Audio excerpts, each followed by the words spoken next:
കണ്ണൂരിലെ PSC പരീക്ഷയിൽ hi tech കോപ്പിയടി നടന്ന സംഭവം നിങ്ങൾക്ക് ഓർമ്മയുണ്ടാകും. അതിൻ്റെ ചുരുളഴിക്കാൻ ശ്രമിക്കുകയാണ് ഇപ്പോൾ പോലീസ്.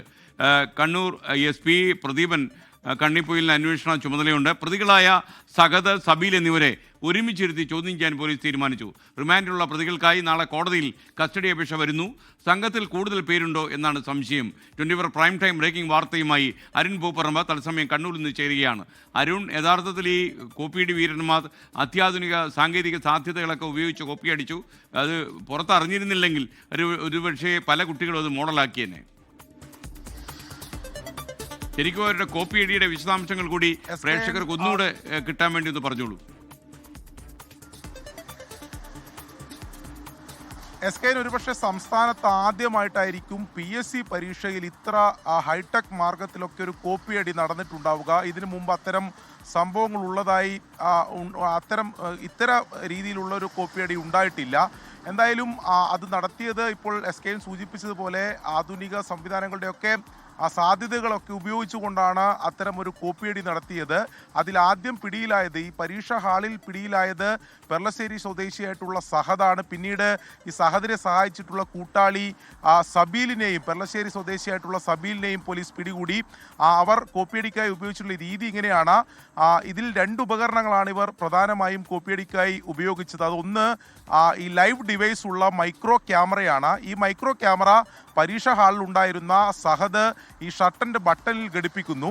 അതിനുശേഷം ഈ ചോദ്യ പേപ്പറിലെ ദൃശ്യങ്ങൾ ഈ ക്യാമറയിലൂടെ അതിൽ ക്യാപ്ചർ ചെയ്യുന്നു, അത് പതിപ്പിക്കുന്നു. അതിനുശേഷം ഇത് ലൈവായി ഈ കൂട്ടാളിയായിട്ടുള്ള പെർളശ്ശേരിയിലെ വീട്ടിലിരിക്കുന്ന ഈ സബീലിന് ഈ ദൃശ്യങ്ങൾ കൈമാറുന്നു. ലൈവ് ഡിവൈസിലൂടെ ഇത് കൈമാറുന്നു.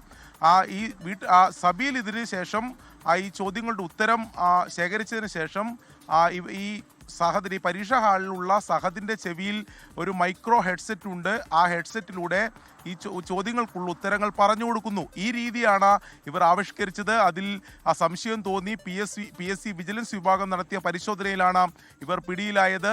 ഇതിനു മുമ്പും ചോദ്യങ്ങൾ മനസ്സിലാക്കുന്നു, അത് ഇന്റർനെറ്റുമായി കണക്ട് ചെയ്യുന്നു. വീട്ടിലിരുന്ന് ചോദ്യങ്ങൾ മനസ്സിലാക്കുന്ന കോപ്പിയടി വീരൻ അതിനുള്ള ഉത്തരങ്ങൾ തയ്യാറാക്കുന്നു. അയാൾ ചെവിയിൽ ഫിറ്റ് ചെയ്തിരിക്കുന്ന യന്ത്രസാമഗ്രി വെച്ച് അയാൾക്ക് പറഞ്ഞു കൊടുക്കുന്നു. അയാൾ ഉത്തര പേപ്പറിലേക്ക് എഴുതുന്നു. മുഴുവൻ മാർക്ക് ലഭിക്കുന്നു. അതാണല്ലോ ക്ലാരിറ്റി. പറഞ്ഞോളൂ. തീർച്ചയായും SK, അത്രയും കാര്യങ്ങൾക്ക് ഇപ്പോൾ പോലീസിന് ഒരു ക്ലാരിറ്റി ഉണ്ടായിട്ടുണ്ട്. അവർ എങ്ങനെയാണ് ഈ കോപ്പിയടി ആവിഷ്കരിച്ചതെന്ന ആ ഹൈടെക് മാർഗം പോലീസ് കണ്ടെത്തിയിട്ടുണ്ട്. ഇനി അറിയേണ്ടത്, ഇവർ മറ്റുള്ളവർക്ക് വേണ്ടി ഇത്തരം മാർഗങ്ങൾ, ഈ ഹൈടെക് രീതി ആവിഷ്കരിച്ചു നൽകിയിട്ടുണ്ടോ? ഇവർ ഇതിൽ പിടിയിലായിട്ടുള്ള സബീൽ IT ജീവനക്കാരനാണ്. ഇത്തരം കാര്യങ്ങളിൽ പരിജ്ഞാനമുള്ള ആളാണ്. ഇവർ മറ്റുള്ളവർക്ക് വേണ്ടി ഇത് ഇങ്ങനെ ചെയ്തു കൊടുത്തിട്ടുണ്ടോ എന്ന കാര്യം അറിയണം.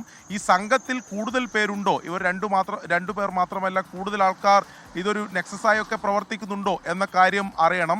ഇത്തരം കാര്യങ്ങളെല്ലാം ഒരു വ്യക്തത വരുത്തുന്നതിന് വേണ്ടിയാണ് പോലീസ് കൂടുതൽ ചോദ്യം ചെയ്യലിലേക്ക് കടക്കുന്നത്. ഇപ്പോൾ പ്രാഥമിക ചോദ്യം ചെയ്യലിന് ശേഷം ഇവരെ റിമാൻഡ് ചെയ്തു. പ്രാഥമിക ചോദ്യം ചെയ്യലിൽ പറഞ്ഞിട്ടുള്ളത് ഇവർ 2 പേർ മാത്രമേ ഉള്ളൂ, കൂടുതൽ ആൾക്കാരില്ല, ആർക്ക് വേണ്ടിയെങ്കിലും ഇത്തരം മാർഗങ്ങൾ ആവിഷ്കരിച്ചു കൊടുത്തിട്ടില്ല എന്നുൾപ്പെടെയുള്ള കാര്യങ്ങൾ പറഞ്ഞിരുന്നത് പൂർണ്ണമായും പോലീസ് വിശ്വാസത്തിലെടുത്തിട്ടില്ല. അതിനാണ് ഇവരെ കസ്റ്റഡിയിൽ വാങ്ങുന്നത്, ഒരുമിച്ചിരുത്തി ചോദ്യം ചെയ്യുന്നത്. ഇതിന്റെ ചുരുളഴിക്കുന്നതിന് വേണ്ടിയുള്ള ശ്രമങ്ങൾ പ്രത്യേക അന്വേഷണ സംഘം തന്നെ രൂപീകരിച്ച് പോലീസ് ആരംഭിക്കുകയാണ്. Okay, thank you. അരുൺ പൂപ്പറമ്പയാണ് വിവരങ്ങൾ നൽകിയത്. ലോകത്തെവിടെയായാലും ഏത് സമയത്തും 24 വാർത്തകളും ഓഗ്മെന്റഡ് റിയാലിറ്റി പാക്കേജുകളും എക്സ്പ്ലെയിനറുകളും വിശദമായി കാണാൻ ഞങ്ങളുടെ YouTube ചാനൽ നിങ്ങൾക്ക് സബ്സ്ക്രൈബ് ചെയ്യാം.